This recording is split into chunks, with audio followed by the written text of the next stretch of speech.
Septième étape mène le peloton de Alcocebre à Castellio, 177 km et demi d'un parcours de moyenne montagne. On en termine avec un mot du temps, l'IRM donc qui lance cet avertissement jaune aux orages aujourd'hui. La journée, vous l'avez compris, sera pluvieuse avec ces ondes pluvio-orageuses qui nous arrivent par le sud du pays après avoir sévi sur la France.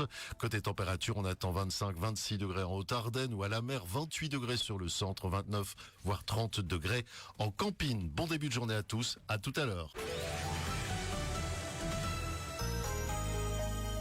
De la Sicile à la Toscane, de la Calabre aux Pouilles, découvrez pourquoi la cuisine italienne reste un voyage culinaire au parfum inimitable de l'Italie. Nous avons sélectionné pour vous des produits frais, des vins, des huiles, des sauces et des épices pour ensoleiller vos repas.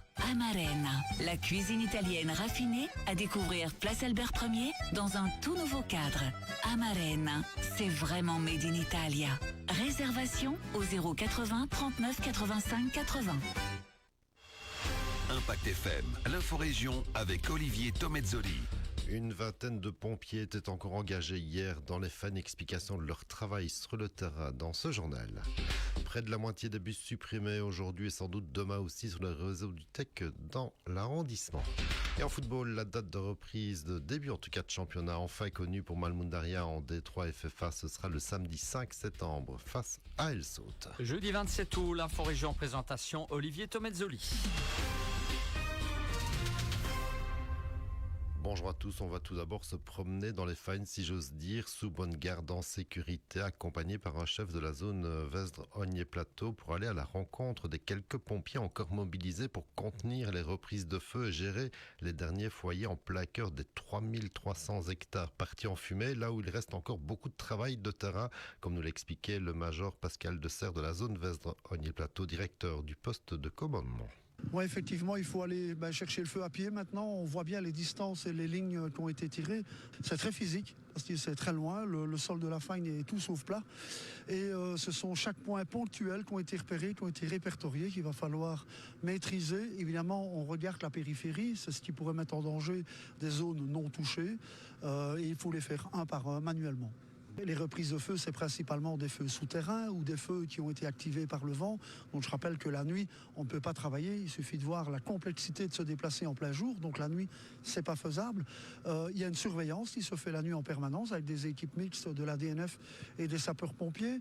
Là, une fois qu'on a repéré, soit à la caméra thermique au niveau de la reconnaissance aérienne ou avec les drones, tous les points sont cartographiés et on les fait un par un, chacun en les traitant suivant le type de feu, à surface, du bois ou en sous-sol, comme on en rencontre encore bien souvent ici. Et la situation sera réévaluée demain, vendredi, alors que sur le terrain, il reste essentiellement des hommes des zones Vesdre-Ognier-Plateau, Warchamblay-Vienne et la zone germanophone. Il ne faut pas oublier que les missions conventionnelles de la zone de secours ne se sont pas arrêtées. Donc le secours au public, entre autres, je prends la zone VHP, sur nos 19 communes, ne se sont pas arrêtées. Donc on a ici 5 feux de forêt. Oublions, on ne va pas parler des termes techniques, qui sont composés de 4 hommes. Il y a 5 citernes qui doivent les alimenter. La protection civile, la police, tout le monde est toujours là parce qu'on a besoin d'eau. Donc le travail est éreintant et on avance tous les jours un petit peu plus. De manière générale, l'accès à la zone sinistrée reste évidemment totalement interdit. Il y a un réel danger. Des arbres dont les racines brûlent toujours pourraient tomber sans prévenir. Et encore aussi des pompiers en action sur le terrain avec des feux qui se consument. Mais comme déjà dit en début de semaine, toutes les routes autour des Fagnes sont à présent rouvertes. Avec elles aussi les établissements Horeca dans ces Fagnes. Baraque Michel et Morigui qui rouvre ce vendredi. Le Signal de Botrange, ce sera samedi. La Pique Brasserie a elle déjà pu rouvrir en début de semaine en précisant que la majorité des balades en dehors de la zone sinistrée restent accessibles, autant le savoir aussi.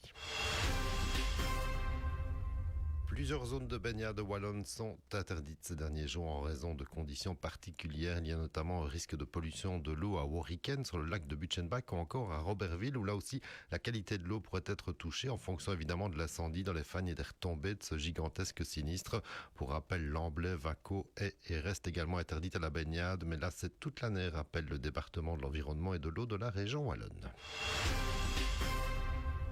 Et attention sur les routes, surtout si vous avez l'habitude de vous déplacer en bus, puisque ce jeudi et demain, les chauffeurs du TEC risquent de se croiser les bras. Une grève annoncée en front commun syndical. De très nombreuses lignes desservies par les bus du TEC seront touchées, supprimées ou en cadence réduite. Le TEC annonce jusqu'à la moitié des lignes supprimées. Les lignes assurées par les sociétés privées, dont beaucoup de bus dans le sud de l'arrondissement, ne devraient pas subir de perturbations cette fin de semaine, et les transports scolaires étant assurés, eux, normalement.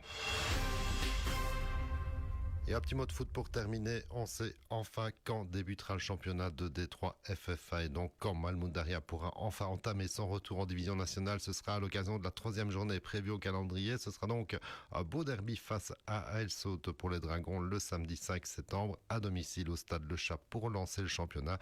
Les 2 premières journées devront, elles, être reprogrammées dans le calendrier.